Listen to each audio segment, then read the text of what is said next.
En este video les voy a hablar sobre el cuerpo en las personas con discapacidad. Este tema yo lo desarrollé a partir de una colección de escritos pertenecientes a una editorial, que voy a dejar en la descripción cuál es, pero está reforzada por mi propio trabajo con personas con discapacidad, tanto dentro de instituciones como fuera de ellas.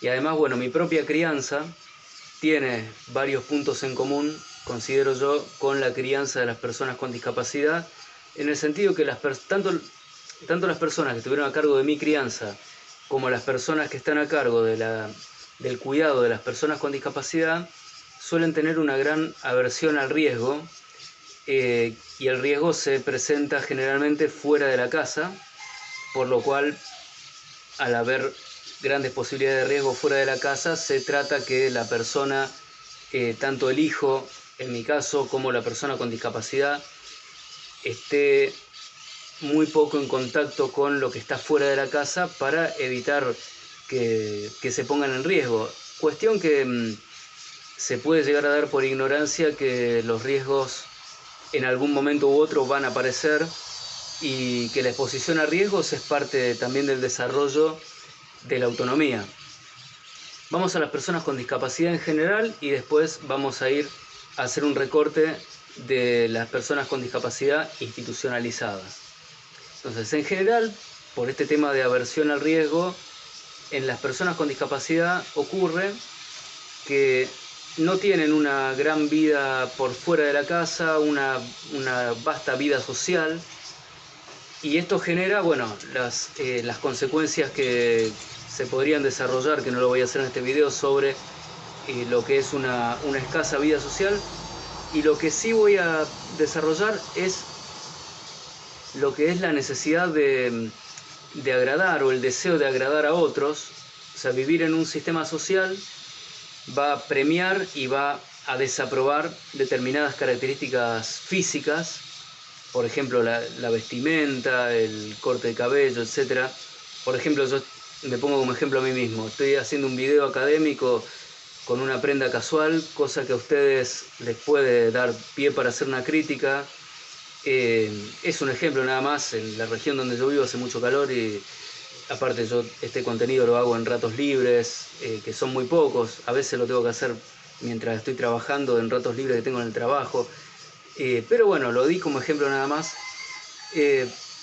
Pero a ver, si no tenemos un entorno social al cual agradarle, tampoco se va a facilitar el desarrollo del deseo de agradar, de arreglarnos físicamente, o de querer tener determinado cuerpo, determinadas características físicas. Entonces, bueno, eso por un lado.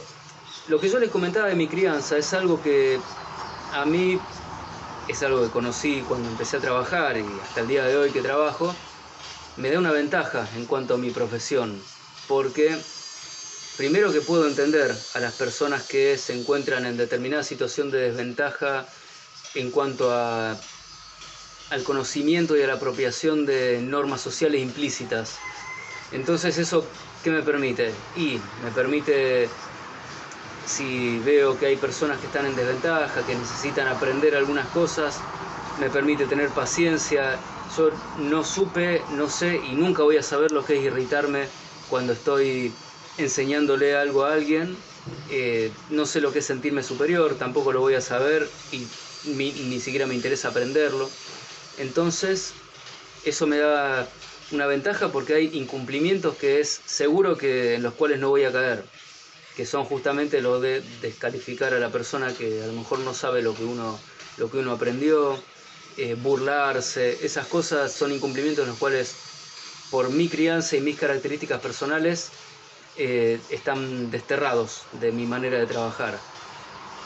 Bueno, otro tema también tomado de lo que es la temática del cuerpo en las personas con discapacidad en general, no solo los institucionalizados, es que hay una urgencia para que se alfabeticen por razones de inserción en el ámbito social, cultural. Las personas con discapacidad, sobre todo las que tienen discapacidad intelectual, como por ejemplo retraso mental, o las que tienen discapacidades psíquicas, como autismo, los trastornos del espectro autista o los trastornos del espectro de la psicosis delirantes, como los distintos tipos de esquizofrenia, van a tener un tiempo para desarrollar habilidades mentales como alfabetizarse mayor al tiempo que le lleva este desarrollo a una persona sin discapacidad. Por ende, si bien a las personas sin discapacidad se nos puede incentivar para que adquiramos habilidades mentales y al mismo tiempo también para que adquiramos habilidades físicas, para que hagamos deporte, para que cuidemos de nuestro propio cuerpo y aprendamos a cuidar de él, en el caso de las personas con discapacidad, como el tiempo disponible es el mismo para todos y a las personas con discapacidad les lleva más tiempo adquirir estas habilidades mentales, se priorizan estas y las habilidades físicas quedan en un segundo plano.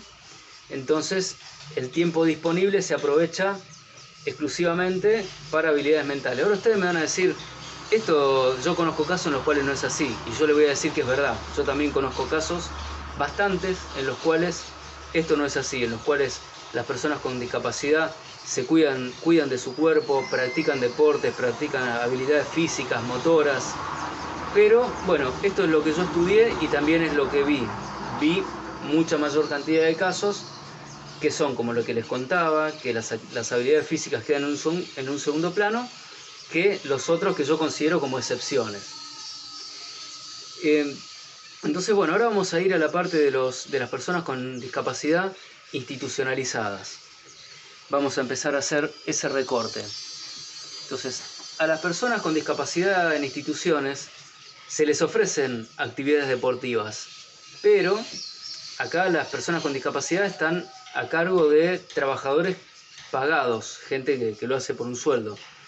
Entonces, son pagados para que ofrezcan estas actividades a toda la población. Entonces, supongamos que en la institución la población es de 30 y pico de personas. La actividad tiene que estar dirigida a que la puedan aprovechar todos, porque la prestación la prestación profesional y de servicios de la institución es pagada por los 30 y pico de personas con discapacidad. Entonces se le tiene que ofrecer a todos. Para que todos puedan acceder, es necesario que se nivele para abajo. Esto quiere decir que la actividad sea del nivel más bajo posible, y dentro de lo más bajo, bueno, que sea de lo más alto posible dentro de lo más bajo, no sé si me explico, de manera que todos puedan acceder, y no solamente de esas 30 y pico de personas, las personas con discapacidad que tengan mayores potencialidades. O sea, si la actividad deportiva está destinada a los que tienen mayores potencialidades, va a haber muchos que van a quedar afuera. Y al trabajador no se le paga para eso. Entonces el trabajador va a hacer actividades de baja intensidad. Aparte son pocas en la semana, porque tampoco la institución paga para que estos trabajadores hagan estas actividades todos los días de la semana. Se les paga para que lo hagan 2 o 1 vez. Entonces hay poca frecuencia y las actividades no proporcionan un entrenamiento significativo. En un ejemplo que yo podría decir en contra de esto que les estoy contando, bueno, en el marco de una planificación centrada en la persona, en un trabajo que yo tuve, se brindó un apoyo a 3 personas de 30 y pico para que sean acompañados al gimnasio unas 3 horas a la semana aproximadamente por un trabajador. Entonces esta propuesta podría ser una excepción a lo que yo les contaba, pero esto se sostuvo por meses y en este caso lo que yo he visto es que los apoyos de la planificación centrada en la persona no se sostienen por falta de control de la institución, por falta de incentivos para el trabajador y también por falta de una adecuada selección de personal, porque si un trabajador demuestra que no tiene las, llamémoslo, habilidades necesarias para poder sostener la disciplina, para poder sostener un apoyo de manera permanente, entonces esa persona no está sirviendo para el puesto. Lo que pasa es que se evalúan otras cosas, que es a lo que voy a ir ahora. ¿Cuándo se considera que un trabajador sirve para una institución? A lo mejor se considera que un trabajador sirve para la institución por determinadas cualidades, y entre ellas a lo mejor no es tan importante que sean capaces de sostener un apoyo de una planificación centrada en la persona con determinadas personas con discapacidad. A lo mejor lo que se evalúa es otra cosa. Entonces, ahora vamos a ir a ese tema. Entonces, el interés del trabajador en las instituciones, salvo excepciones que las hay y ustedes me las podrían nombrar, yo les cuento lo que yo vi, ¿sí? Lo que la institución le demanda a los trabajadores se ve en el comportamiento que los trabajadores van desarrollando a lo largo del tiempo, porque hay una cuestión de incentivos. La institución demanda algo y el trabajador se va acoplando a esa demanda. El trabajador que no se acopla es segregado por los mismos otros trabajadores y eventualmente termina siendo despedido o termina siendo tan segregado que termina yéndose del trabajo. Entonces, si uno ve el comportamiento de los trabajadores, también puede tomarlo eso como un indicio para entender qué es lo que la institución realmente le demanda a ellos, porque a lo mejor en lo explícito se demanda una cosa, pero en lo implícito se demanda otra, y esto se ve en el comportamiento del trabajador. Entonces, los trabajadores tienen un interés que es personal. El interés personal es mostrar que uno trabajó bien para gestionar un eventual aumento de dinero o para gestionar nuevas oportunidades, un ascenso, también para tener un reconocimiento de los compañeros, pero ese reconocimiento a nivel muchas veces inconsciente es lo que hace que por el boca en boca llegue a los directivos y determinado trabajador sea elegido para subir de puesto. Yo en instituciones trabajo por plata, mi incentivo es que me paguen más, ascender, tener más responsabilidad. Entonces, en determinado sentido, yo soy un comerciante, me estoy ofreciendo yo por dinero. Ser comerciante tiene sobre todo en salud, tiene una connotación muy negativa, porque se asocia al trabajador de la salud, comerciante, con alguien que da un trabajo de mala calidad. Esa asociación se están uniendo dos ideas que podrían estar separadas. Yo le voy a dar el ejemplo mío. Yo como trabajador, si ese es mi objetivo, voy a tratar de dar el mejor servicio posible, voy a tratar que la persona a la que yo le presto el servicio esté lo más cómoda posible y que se sienta de la mejor forma posible, que aprenda lo mejor posible, porque de esa manera va a ser agradable que ser yo la persona que trabaja para ellos, ¿de acuerdo? Ahora bien, esa es una lógica. Puede haber otra en la cual un buen trabajador es el que logra que la persona con discapacidad aprenda, que la persona con discapacidad se porte bien, que la persona con discapacidad coma. Y si ese es el fin, los medios por ahí dejan de ser tan importantes. Entonces los medios pueden ser amenazar, amedrentar, agredir, de manera que la persona con discapacidad, por una cuestión del costo que esperan de las conductas, van a encontrar en determinadas conductas un costo mayor porque se van a tener que enfrentar al trabajador que se impone desde la violencia, de la agresividad. Entonces, la conducta esperada tiene un menor costo. Si se porta bien, no va a tener ese episodio con el trabajador en el que el trabajador se le va a imponer y le va a hacer pasar un mal momento. Entonces, en esos casos, la persona con discapacidad pasa a ser, yo esto lo digo de manera crítica, ¿sí? Y le estoy contando que hay otras formas de lograr el aumento. De hecho, en la serie de videos que yo hago sobre las instituciones donde trabajé, yo muestro que se pueden ganar aumento, reconocimiento y ganar más plata haciendo cosas muy distintas a las que yo voy a decir ahora. O sea, se puede lograr, yo soy un ejemplo que se puede lograr ganar más, ser ascendido y ser reconocido teniendo un buen trato hacia las personas beneficiarias, teniendo respeto, jamás tomando personal una agresión. Pero bueno, ahora voy a hablar de lo que vi.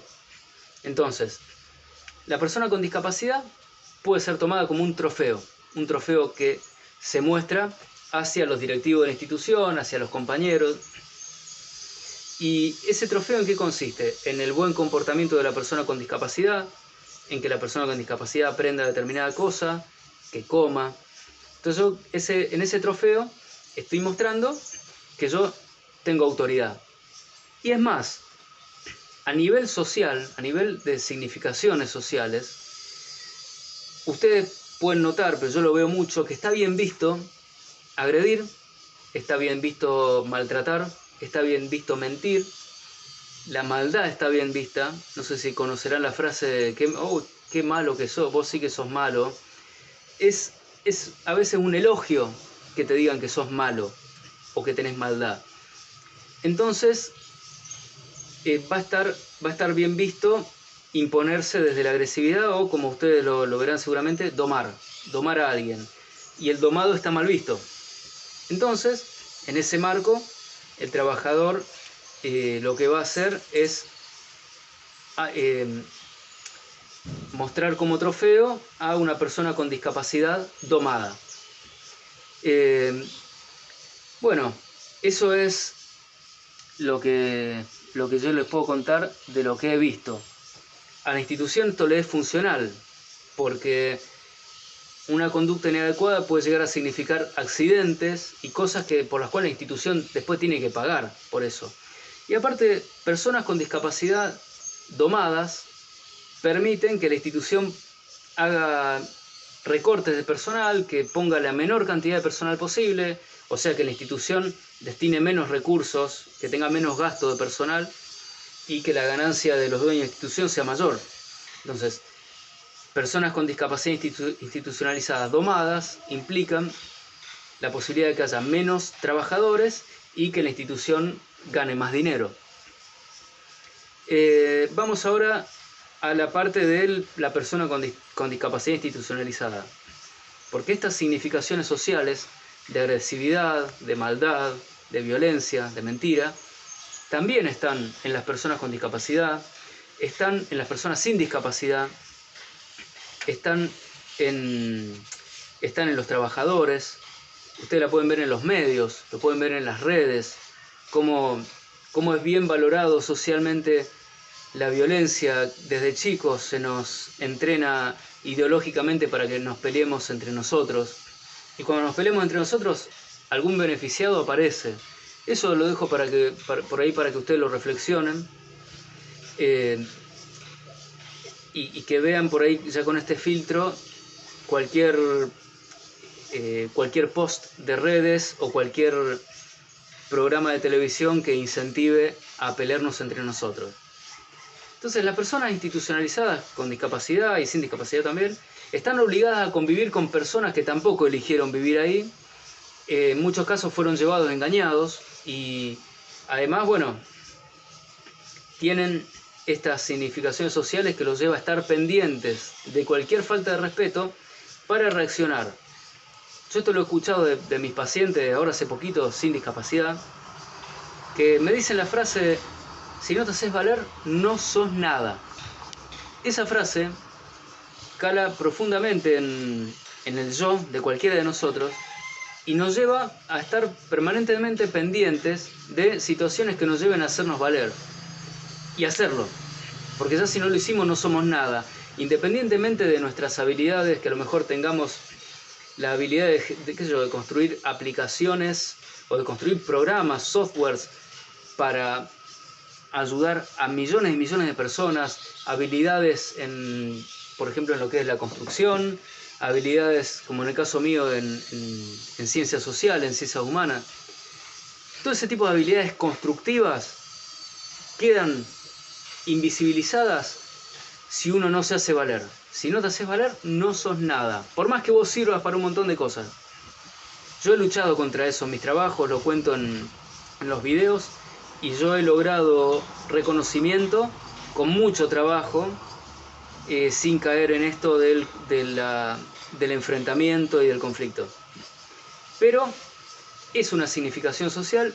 Entonces las personas con discapacidad institucionalizadas van a estar muy pendientes de la pelea, y eso lleva a estrés crónico de parte de ellos, porque tienen que estar pendientes, y también lleva a estrés crónico hacia los demás, porque el conflicto eleva los niveles de alerta.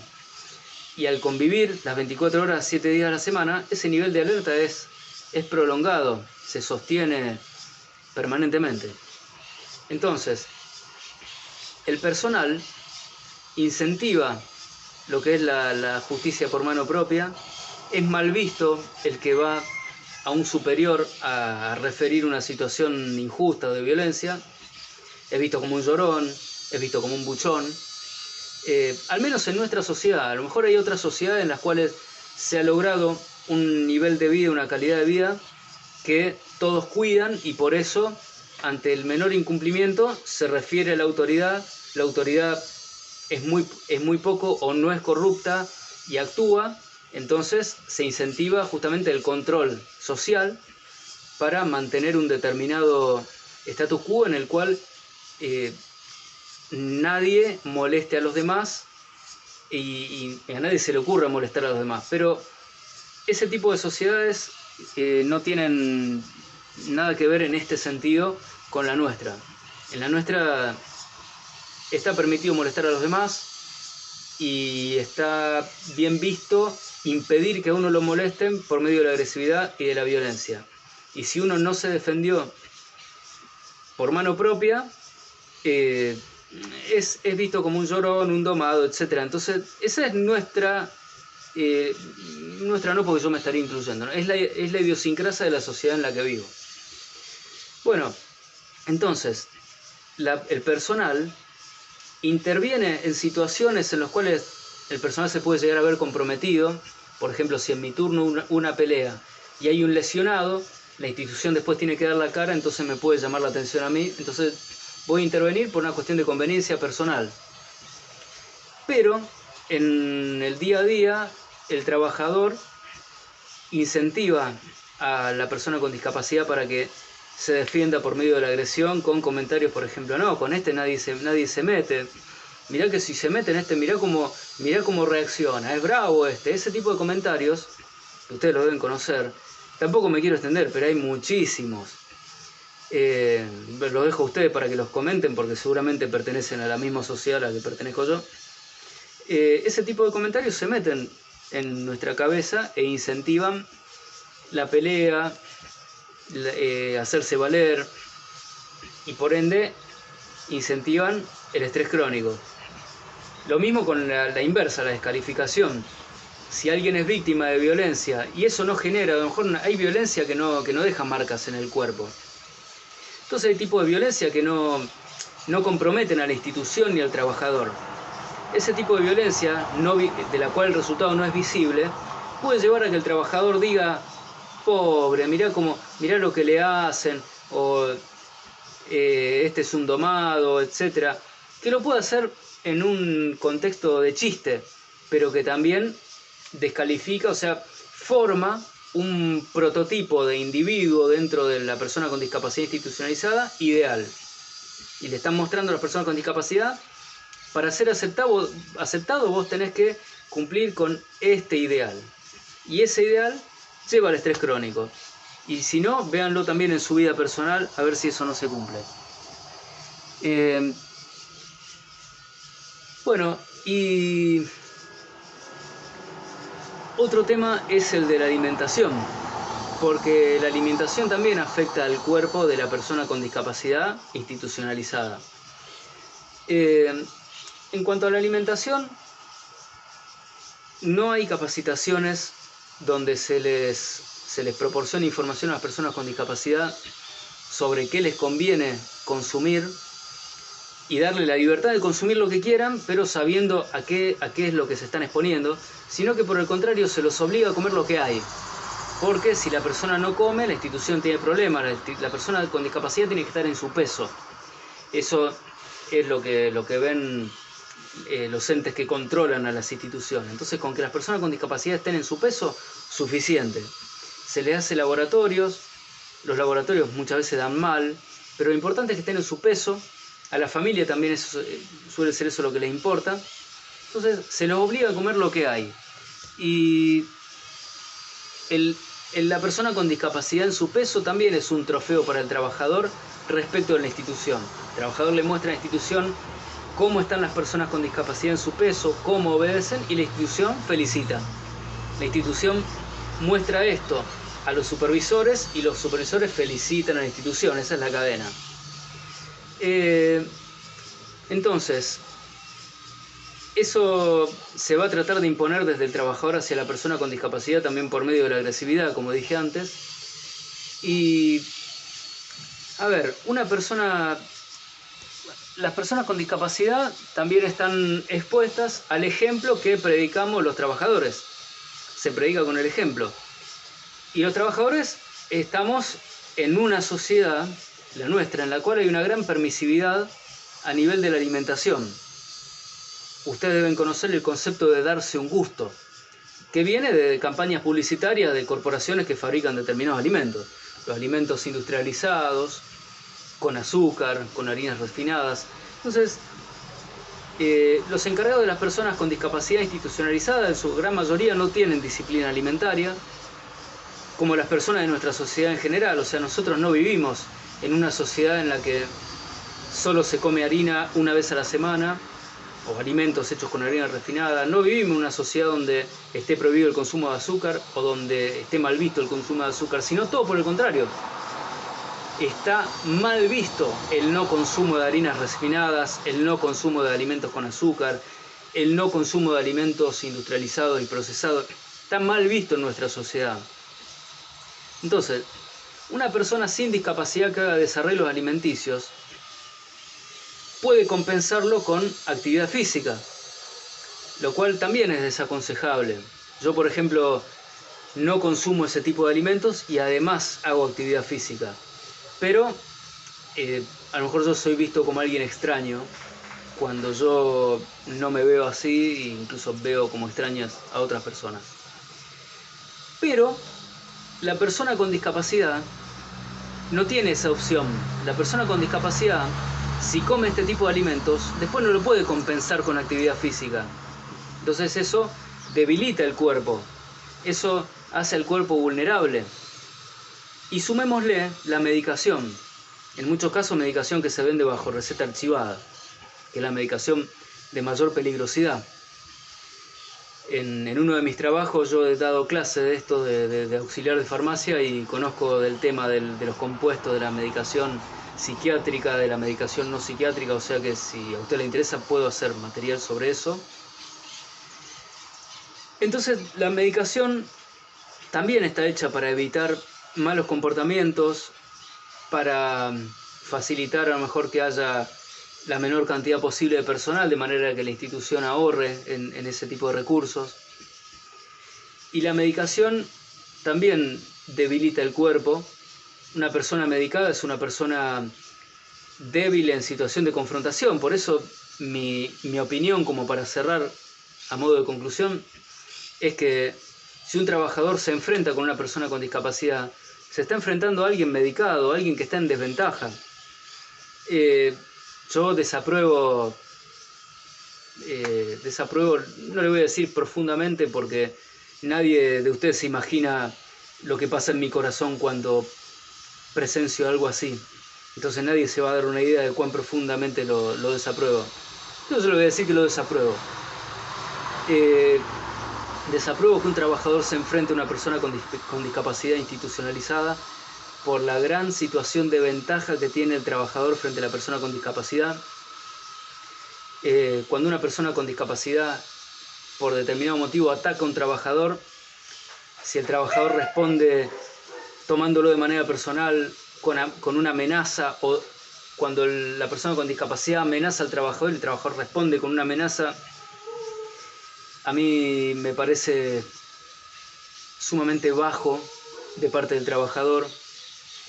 Yo si me enfrento a alguien, me enfrento con alguien que está en una situación similar a la mía o en una situación de mayores recursos. La persona que yo menos quiero ser es alguien que se enfrenta a otra persona en situación de mayor vulnerabilidad. De hecho, si una persona más vulnerable que yo me ataca, lo que yo voy a hacer puede ser hablar o distanciarme, hacer contacto cero, pero no enfrentarlo.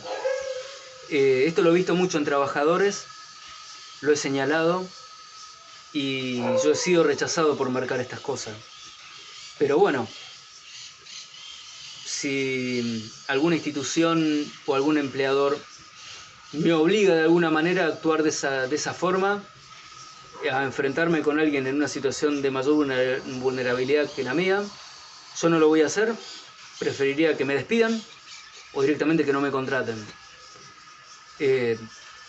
Está en mi esencia, yo gestiono mi manera de trabajar. Cuando entro a trabajar en un lugar, estudio las reglas, de hecho estudio el lugar antes de entrar, veo cómo es el lugar, busco información sobre ese lugar y después yo, si coincido, acato las reglas, pero mi mayor compromiso no es con la institución ni con el empleador, es conmigo mismo. Entonces, a modo de conclusión, el cuerpo de la persona con discapacidad se encuentra en una situación de gran desventaja y de gran vulnerabilidad, por lo que yo he visto y por lo que he estudiado. No sé si ustedes coinciden conmigo, me gustaría que me lo hagan saber. Y bueno, espero que este material les sirva, los informe y genere alguna respuesta, algún pensamiento, algún flujo de pensamientos, o por lo menos que los movilicen algo, ¿no? Bueno, nos vemos en el próximo video. Chao.